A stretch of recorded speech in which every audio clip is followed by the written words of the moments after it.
Glória a Deus, glória a Deus, glória a Deus. Você que está online, nos compartilhe agora nesse momento, porque alguém precisa ouvir essa palavra. E eu quero que você pegue a palavra de Deus em Atos dos Apóstolos, capítulo 1, versículo 11.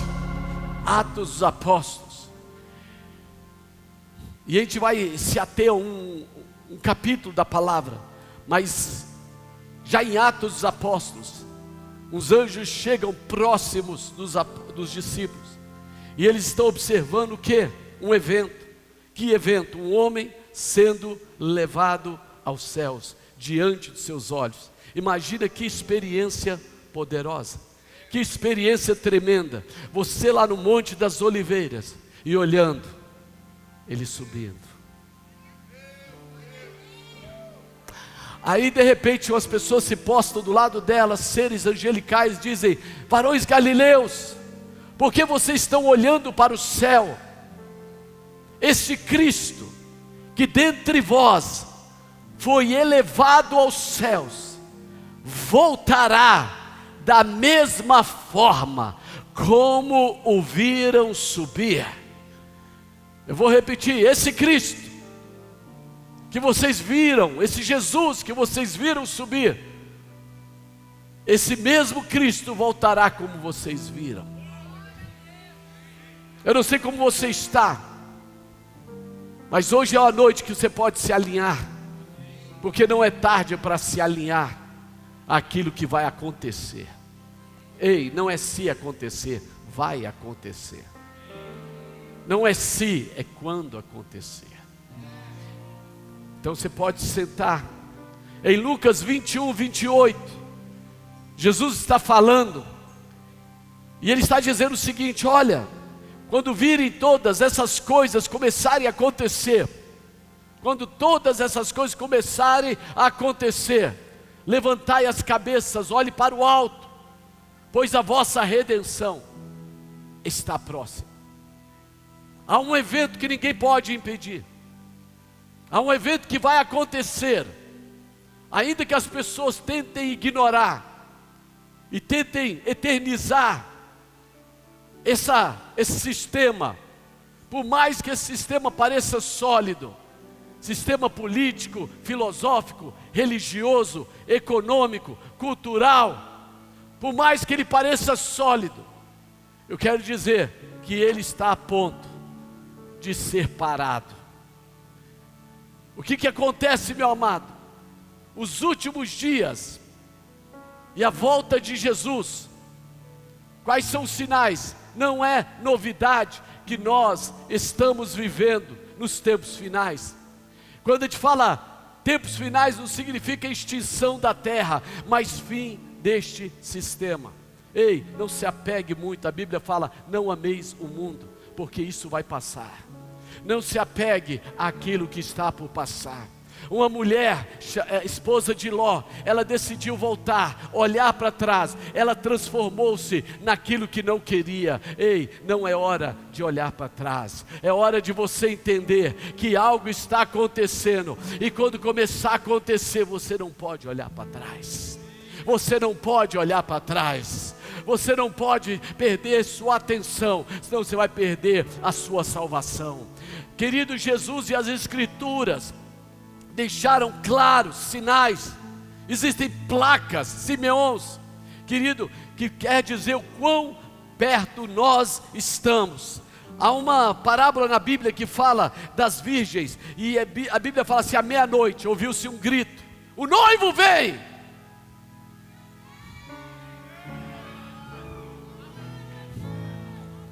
Ei, ninguém pode impedir, virá como leão, ladrão à noite. Ninguém sabe o momento, ninguém sabe a hora, mas uma coisa é certa: ele virá. A questão é quão próximo ele está para vir. Todas as profecias da sua primeira vinda se cumpriram, e todas as profecias da sua segunda vinda, nós estamos vendo o cumprimento delas. Nós estamos vendo. Querido, quais são esses sinais? Mateus 24, querido, é interessante, no capítulo 24, versículo 3, Jesus está sentado no Monte das Oliveiras, os discípulos se aproximam dele, e eles perguntam, dize-nos, quando serão essas coisas? Que sinal haverá da sua vinda e do fim do mundo? Qual o momento? O que vai acontecer? Por que isso? Porque antes, no versículo 1, no versículo 2, eles chegam lá no templo e eles começam a mostrar aquele edifício suntuoso, magnífico, sabe, tremendo. E eles olham, olha como é magnífico, olha como é tremendo. E eles não esperavam a resposta. Eles não esperavam, porque Deus, Ele olha as coisas de forma diferente. Aquilo que nós pensamos que é sólido está a ponto de passar. Aquilo que nós achamos que não vai acontecer, pode acontecer a qualquer momento.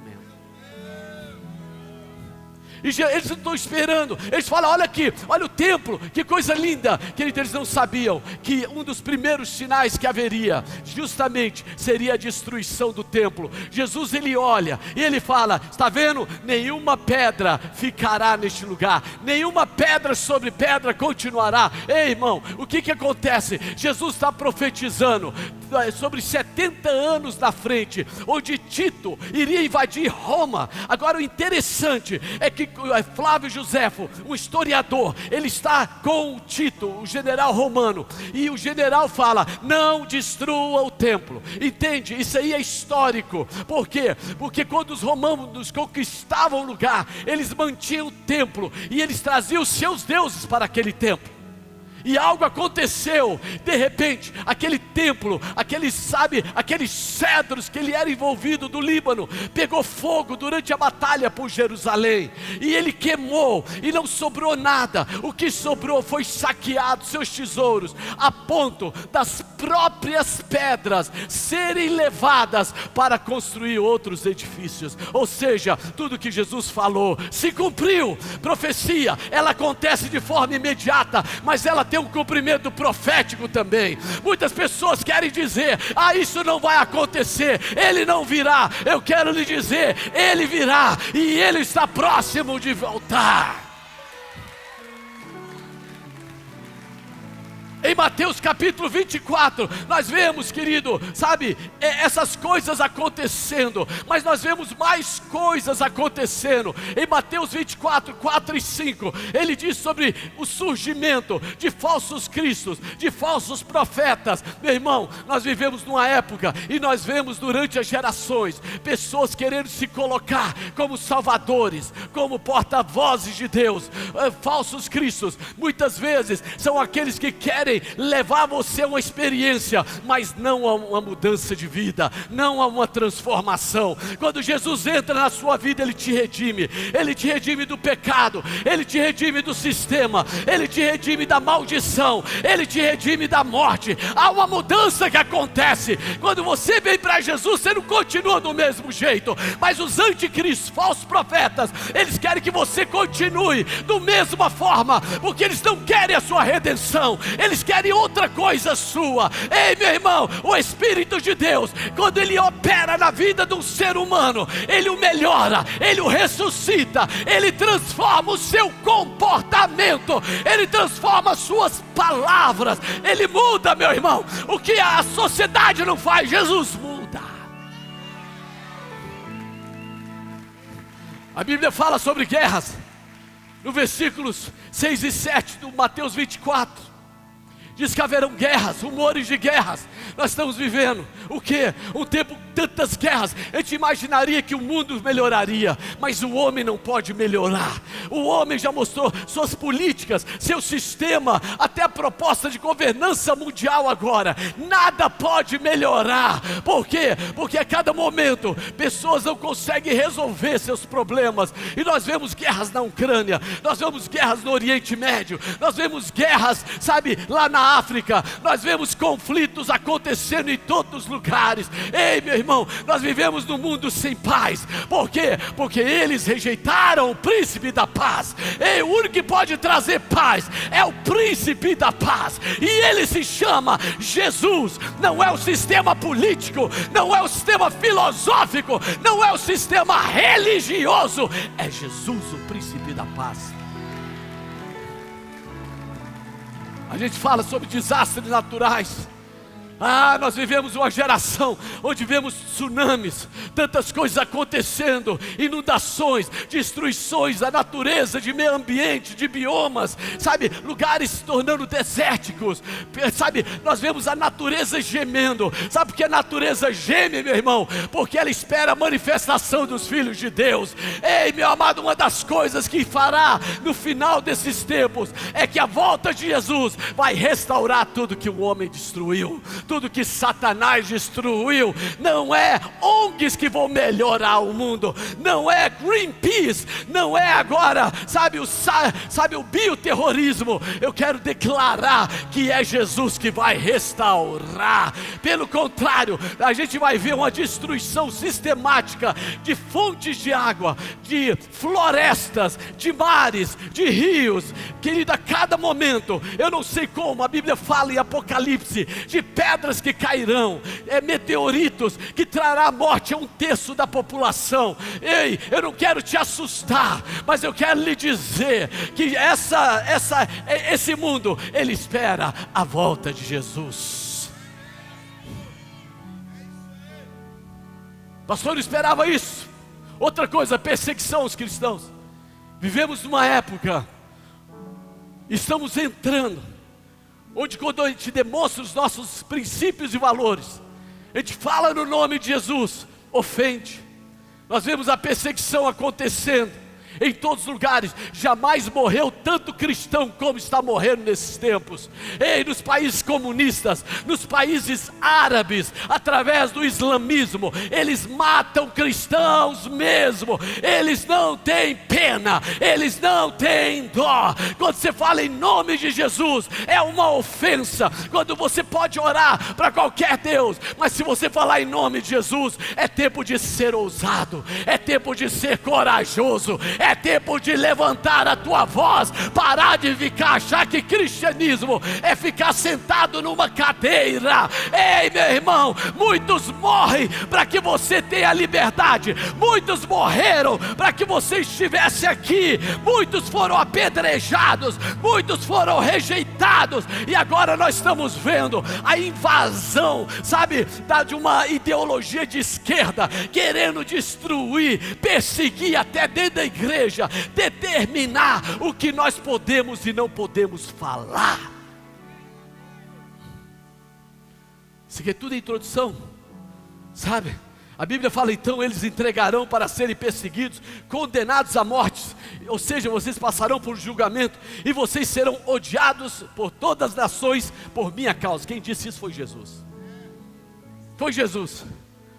Uma outra marca dos últimos dias, apostasia, grande apostasia. O que é isso? Abandonar a fé, voltar ao pecado, afastar-se da fé, deixar de acreditar. A Bíblia fala naqueles dias, muitos se escandalizarão, trairão e odiarão uns aos outros. Nós vemos isso acontecendo.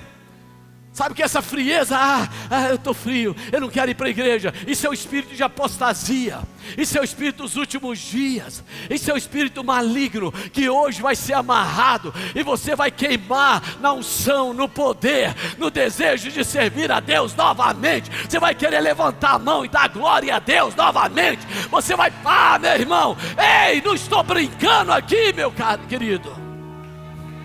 A palavra apostasia, ela não é apenas abandonar a fé, mas se rebelar, se amotinar contra Deus.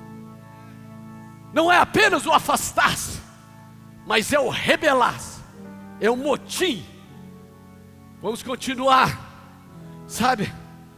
Falsos profetas, surgirão falsos profetas, enganarão a muitos, que é aquelas pessoas que querem dizer que falam em nome de Deus. Ei, querido, eu quero falar uma coisa, um profeta que não leva você a uma mudança de vida, a uma aliança, a um fortalecimento na sua comunhão com Deus, que não te leva para a palavra, para a Bíblia, isso é um falso profeta. Um falso profeta, querido, é aquele que quer falar em nome de Deus e não ter aliança com o corpo de Cristo. Nós estamos vendo hoje, sabe, pessoas dizendo que é profeta disso, profeta daquilo. Meu irmão, isso é palhaçada, isso é brincadeira. O que nós queremos ver, meu irmão, é Jesus transformando vidas, libertando vidas, mudando o caráter, mudando a postura, abençoando famílias. Ei, o profeta, ele restaura a sua comunhão, ele restaura o seu temor com Deus.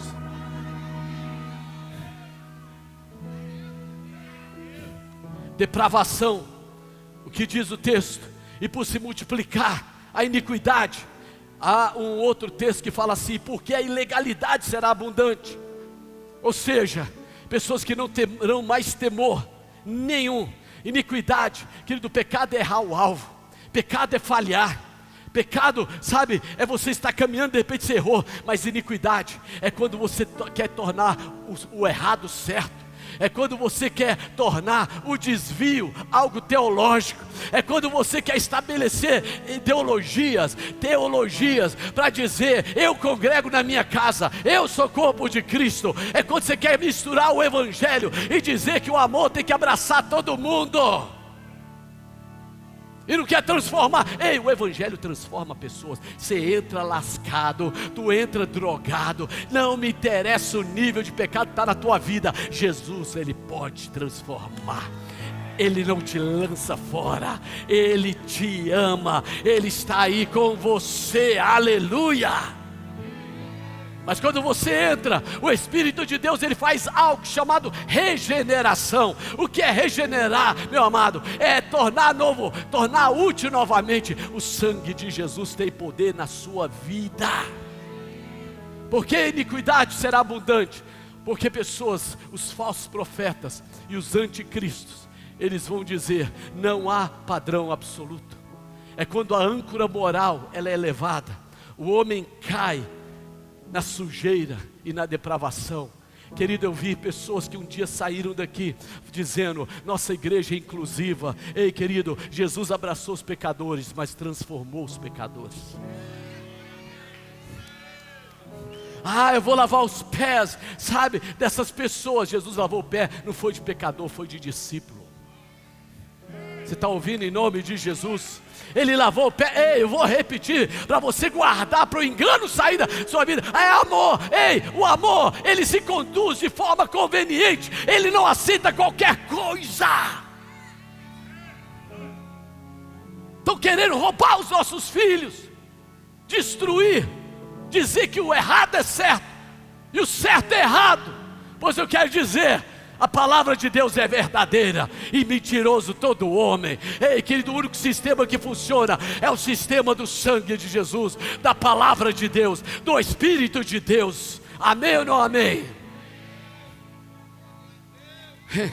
Querem roubar as nossas crianças, implantar dentro das escolas a ideologia de gêneros, o todes, destruir, querido, até o português. E o pior são esses malucos, essas pessoas irresponsáveis que querem até deturpar a própria biologia. E a biologia fala que o homem é homem, mulher é mulher, ponto final, meu irmão. Ei, eles querem destruir os seus filhos, querem destruir a identidade deles. A Bíblia fala que esse evangelho, apesar de tudo, o evangelho será pregado em todas as nações. Não está dizendo que todos irão crer, mas que será pregado. Diga: será pregado o evangelho em todas as nações. Não tem jeito, o evangelho vai chegar nos países muçulmanos, vai chegar, querido, dentro das estruturas lá do Kremlin, vai chegar, sabe, nas estruturas da China. Não importa, meu amado. Eu quero dizer que o evangelho está chegando, o evangelho de milagres, o evangelho do reino. E muitas pessoas vão dizer nesses lugares, e até morrer por isso: Jesus Cristo é o Senhor. E também a geração que vê o renascimento de Israel é a geração que vai ver a volta de Jesus. A Bíblia fala que quando estiver madura, olha só, eu quero que você pegue depois e leia, porque não é aqui que eu quero pregar, mas Mateus 24, 32, 33, aprenda a lição da figueira. Quando os seus ramos se renovam, figueira é Israel, e suas folhas começarem a brotar, vocês sabem que o verão está próximo. Assim também, quando virem todas essas coisas, saibam que Ele está próximo às portas. Ei, meu querido, em 15 de maio de 48, contra todas as possibilidades, uma nação nasceu, Israel nasceu. Ei, o mundo pode querer evitar, todo mundo pode se levantar. Nós estamos vendo uma guerra, e o interessante que se você estudar aquela faixa que está vendo a guerra, era justamente o lugar dos filisteus. Eles atacavam e eles continuam atacando, meu irmão. Em um sábado, há 2 semanas atrás, pessoas invadiram, mataram, estupraram, arrancaram cabeça de criança. Imagina você dentro da sua casa tomando café, e pessoas entram e te matam de forma indiscriminada, num dia santo, num Shabá, simplesmente entraram e mataram. Querido, é triste ver a morte, tanto de um lado quanto de outro, mas também é uma situação vergonhosa, pessoas não verem, sabe, a maldade e o erro daqueles que invadem a sua casa. Eu quero ver, se invadisse a sua casa, o que você ia achar? Dói no meu coração, dói na minha alma, a morte de civis e inocentes. E eu quero declarar que haja paz em Israel, que haja paz na Palestina, que haja paz neste lugar, que o príncipe da paz venha. Eu sou árabe, eu nasci no Líbano, meus pais viram a guerra. Eu nasci num país em conflito. Eu tive parentes meus, sobrinhos, que morreram em bombardeios. Eu estou dizendo, o Senhor abençoa aqueles que o abençoarem, e Ele amaldiçoa aqueles que amaldiçoarem Israel. Amém ou não amém? Eu não tenho tempo de falar sobre isso, que eu quero correr para um outro ponto. Depois você veja Jeremias 23, 7 e 8. Anote aí, Jeremias 23, 7 e 8, que diz assim: portanto, eis que vem dias, diz o Senhor, em que nunca mais dirão, vive o Senhor que tirou os filhos de Israel da terra do Egito. Entende? Já não é Egito, mas vive o Senhor que tirou e que trouxe a linhagem da casa de Israel da terra do norte e de todas as terras para onde os tinha lançado, e eles habitarão na sua terra. É Bíblia. Te ofende? É o espírito do anticristo. Agora Jesus, ele continua. Jesus diz: mas como foram nos dias de Noé, assim também será a vinda do Filho do Homem. Mas como? Assim também. O que ele quer dizer? Exatamente, haverá a mesma característica, haverá um alinhamento entre a forma como eles viviam antes do dilúvio e essa geração que nós estamos vivendo. Entende? Como que eles viviam nessa época? Querido, ele fala, assim será a sua vinda. Em grego, a palavra, a vinda do Filho do Homem, é uma expressão técnica que descreve a vinda de um rei ou imperador que sozinho pode lidar com uma situação. Quando Jesus voltar, Ele vai acertar o que o homem não conseguiu. Ele vai acertar as nações, Ele vai acertar os sistemas, Ele vai consertar o que ninguém pode consertar. Ah, meu irmão, os governos não tiraram a doença, a humanidade evoluiu, mas regrediu moralmente, ela regrediu em todos os aspectos. Mas quando o rei vier, Jesus está às portas e Ele vai lhe dar. Quando no momento que o arrebatamento ocorrer, muitas coisas erradas serão corrigidas. Como é que eram as condições antes do arrebatamento? Gênesis 6:1. Nessa época houve um rápido crescimento da população mundial. Está escrito isso. Nós estamos vendo a explosão. Você sabe que existem grupos que dizem que para o ser humano sobreviver na Terra, o número ideal de seres humanos é 500 milhões. Ou seja, eles vão tentar matar 8,5 bilhões de pessoas. Na época havia uma superpopulação, na época pré-diluviana. Outra coisa, Gênesis 6:2 fala em perversão sexual e atividade espiritual sombria.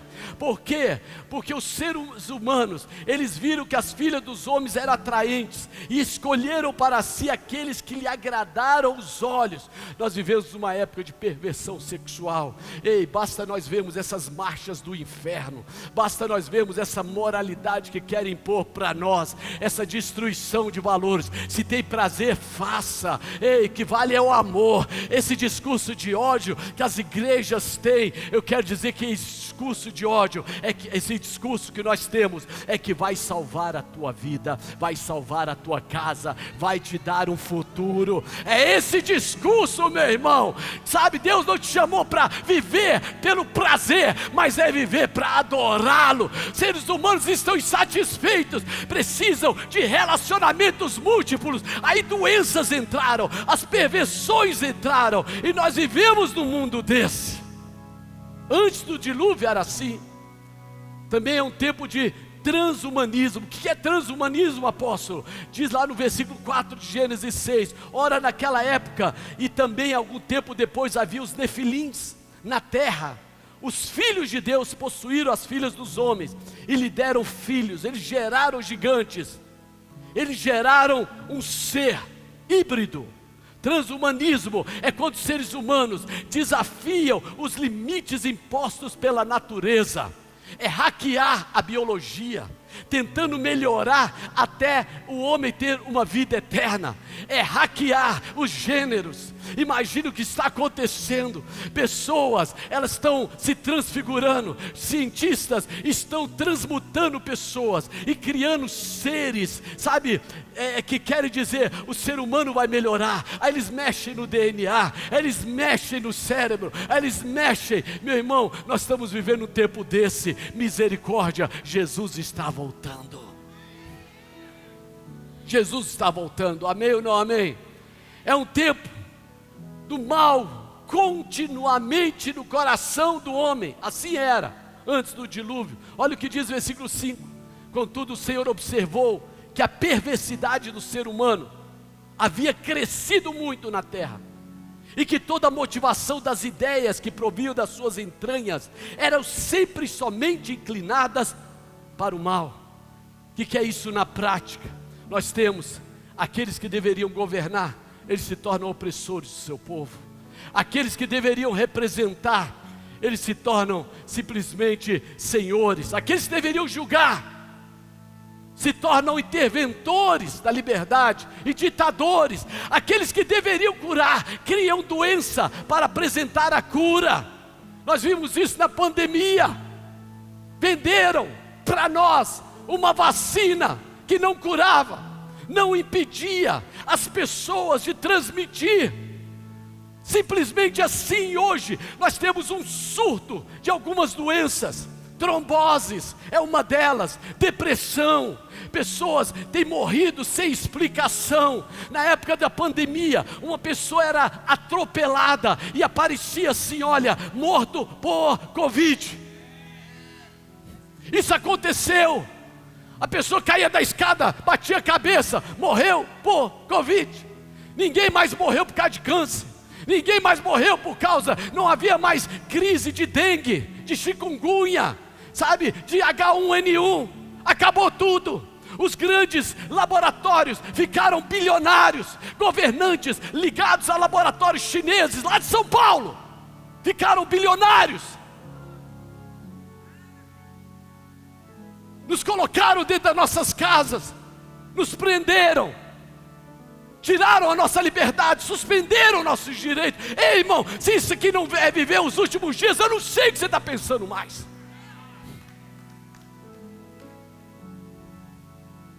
Vocês querem que eu continue pregando? Aqueles que deveriam divulgar verdades hoje promovem fake news. Você que fica assistindo esses telejornais, você todo dia é enganado, você é manipulado, você é deprimido. Eles movem o seu emocional. Eu quero te encorajar a fazer algo. Para de assistir esse lixo. Se você tem amor pela tua mente, pela tua saúde emocional, mental, para de assistir esse lixo.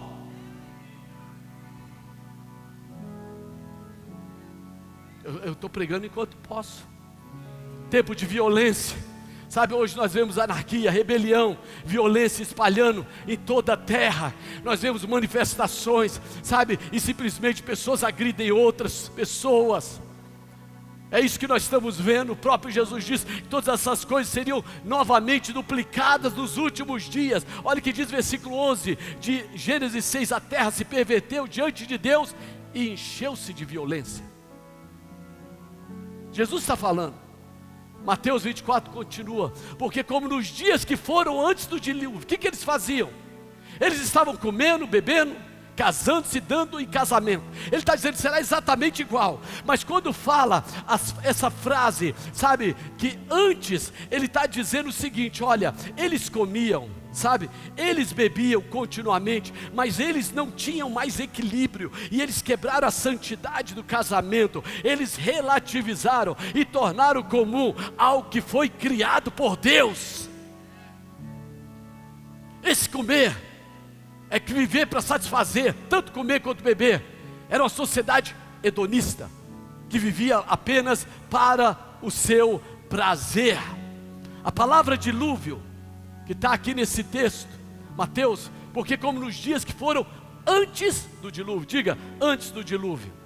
O que é o dilúvio? Significa inundar, sobrecarregar, submergir com água, ou inundar completamente. A palavra é cataclisma.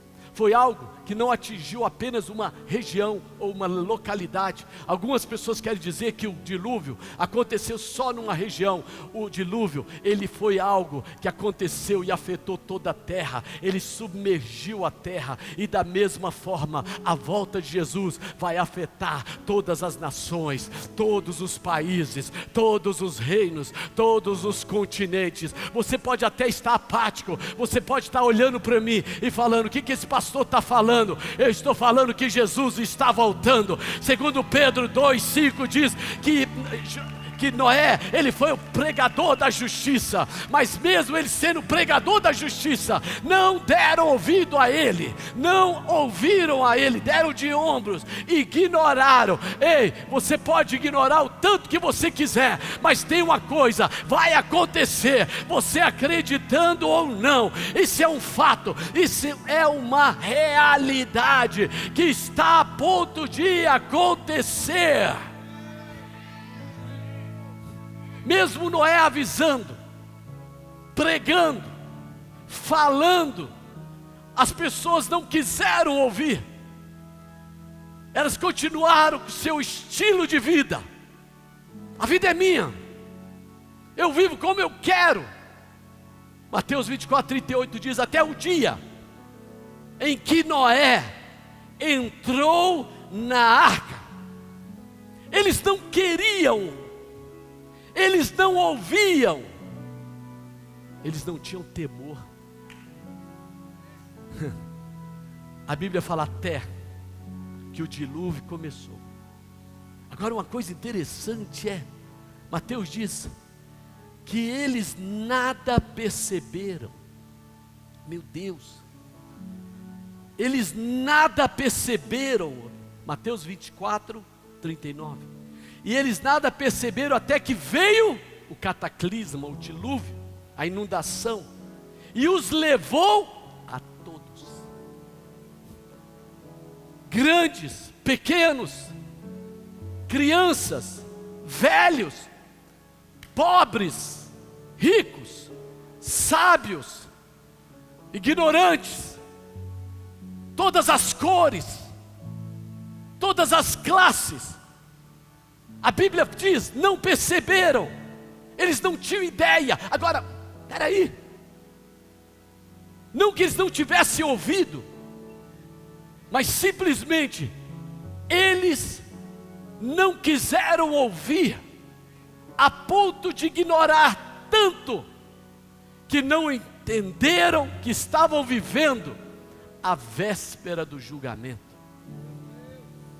Noé, ele pregou durante mais de 100 anos, durante a construção, a edificação da arca. Ele pregou, ele falou, Deus tem uma salvação para vocês. Essa arca não é apenas para animais, é para você, para sua casa, para sua família. Isso aconteceu no Egito, numa proporção menor, quando a Bíblia fala que o anjo, se visse a marca do sangue, passaria por cima. Mas a casa que não houvesse a marca, ele não estava perguntando se eles eram santos, se eles eram bons, se eles não eram bons. A casa tem que ter a marca do sangue. Tem que ter a marca do sangue. Significa que alguém morreu por aquela família. Alguém morreu. Houve um sacrifício naquela família. E ele diz: veio o dilúvio, levou a todos. Isso aqui é algo sério, e eu vou terminar daqui. Diz assim: veio o dilúvio, os levou a todos. Esse levou, a palavra é remover ou podar. Diga, remover, podar.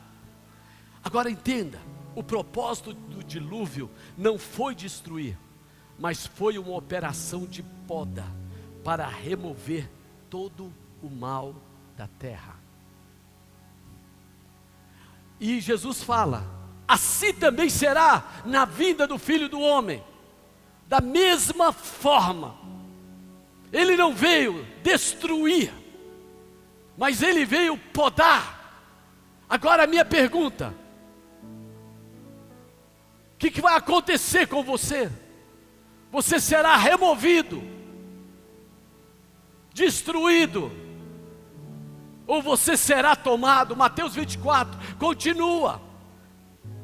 Diz assim, versículo 40 e 41, então 2 estarão no campo, um será tomado, outro deixado. 2 mulheres estarão no campo, sabe, no moinho, uma será tomada, outra será deixada. Essa palavra tomado significa arrebatado, trazido para si, para o teu lado.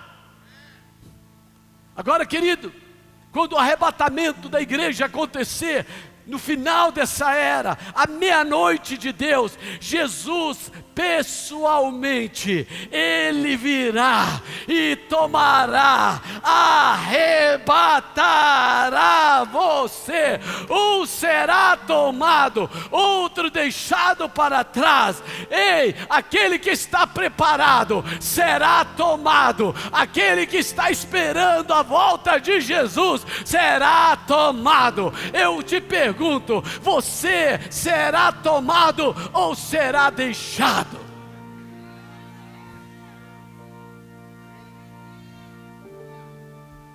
O que vai acontecer? Por isso vigiai. Essa palavra: estejais preparados, atentos, porque você não sabe o dia que virá o vosso Senhor. Em outras palavras, antes do dilúvio, nem Noé sabia, ninguém sabia, até o dia que entraram na arca. Jesus adverte para você estar vigilante, porque você não sabe a hora, o dia, mas você pode ter os sinais. A bondade e a misericórdia de Deus está aqui nessa noite sobre a tua vida, porque Deus não quer que você se perca. Não importa, querido, o nível de vida que você está vivendo, a graça e a bondade estão disponíveis, o favor está disponível para você, sua casa, sua família. O que Deus quer te trazer com essa mensagem é para que você leia, viva de forma intensa, sabe? A Bíblia fala: vocês não sabem a hora, não sabem o dia que vem o Senhor. Isso significa que ninguém pode prever o exato momento que Jesus virá antes do julgamento, mas não significa que nós não podemos ter você o senso profético. Eu sinto que nós estamos vivendo em dias que nós jamais imaginaríamos. Pessoas querem criar teologias. Eu creio na palavra que diz que Jesus está sentado no trono, Ele tem um livro nas suas mãos, e sabe o que Ele fala nessa época? Ao que vencer, eu darei. Ao que vencer, ao que perseverar até o fim, aquele que não desistir, eu não desistirei dele. Ao que vencer. O evangelho para esses últimos dias é o evangelho de poder, é o evangelho de glória, é o evangelho de avivamento, é o evangelho de salvação, é o evangelho de brilhar nessas trevas, é o evangelho de adorar, adorar, adorar, adorar. Ei, se você não consegue adorar nesse tempo que o Espírito está na terra, você não conseguirá adorar depois. Meu irmão, é tempo de você levar a tua família para o altar, levar a tua família para a presença de Deus. É tempo de voltar para o Senhor.